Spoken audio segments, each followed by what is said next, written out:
Hello, my friends. My name is Gerdes, and here are the four big stories for today. So there was a fire in Moscow today. I'm not sure exactly what caused it. It was at a confectionery factory, and it seemed to spread pretty well. I don't know that this was associated with Ukraine or not, but I didn't want to not mention it. It could be something, and we'll keep our eyes on it.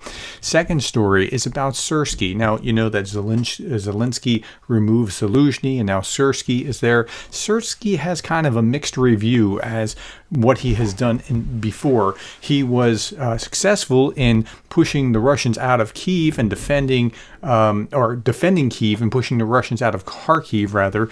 Zelensky's top new commander has a reputation as a butcher. So I've seen some things like he's really good and things like he's really, well, Syrskyi will kill us all, one soldier said, who, like the others in the story, spoke on condition of being granted anonymity. The 58-year-old Syrskyi has a reputation as a hard-driving Soviet-style general who puts his men in danger to reach his military goals.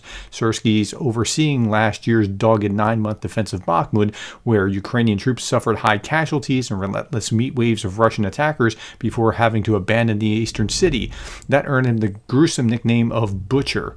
Okay, but at the same time, when he was laying out his plans, he was addressing concerns about this, talking about the life and health of servicemen have always been and are the main value of the Ukrainian army. So that's good. Maybe he knows that that's kind of his reputation and he's focused on that. He also talked about needing drones and electronic warfare technology and fighting the battles differently. So let's just wait to see how this all plays out with Syrskyi. We'll suspend judgment. This was the most heartwarming story I saw today. Ukraine's missing children are tracked down in Russia by digital sleuths. So more than 60 detectives use digital open source techniques to trace the missing children who are understood to have appeared in Russian propaganda.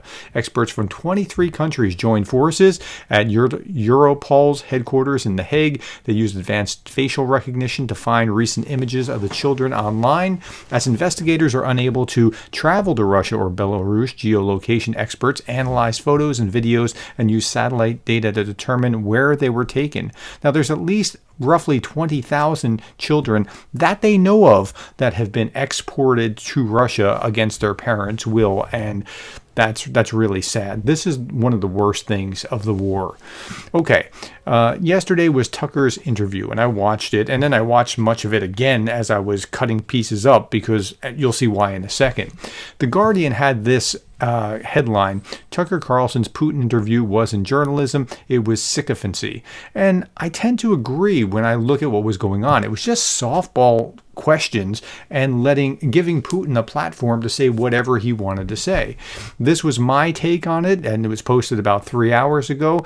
But then you had folks like Constantine, who, when they were just interacting with the video, YouTube had it taken down. 150,000 viewers saw that during the streams. They were lucky to learn the truth, but now he's taking a week off to relax after being very frustrated by YouTube taking it down.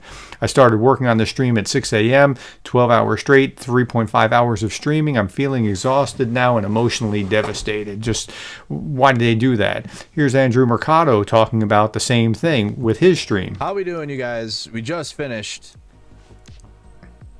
the Tucker Carlson interview.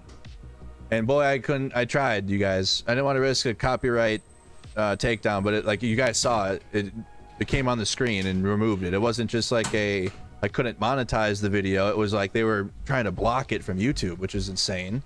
Which is really interesting, because doesn't Twitter always talk about how they're all about free speech, but not when YouTubers are talking about what's going on? And this is perfectly within the rules to show what's saying and then respond to it, and show what he said and then respond to it, and show what he said and respond to it. It's not just duplicating, it's adding new value, and that's within the rules of the game.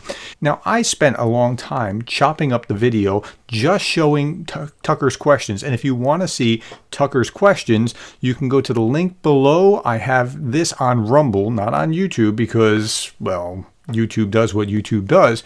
But it's just all of Tucker's questions. And the question is this journalism? Is it hard-hitting journalism, or is it propaganda?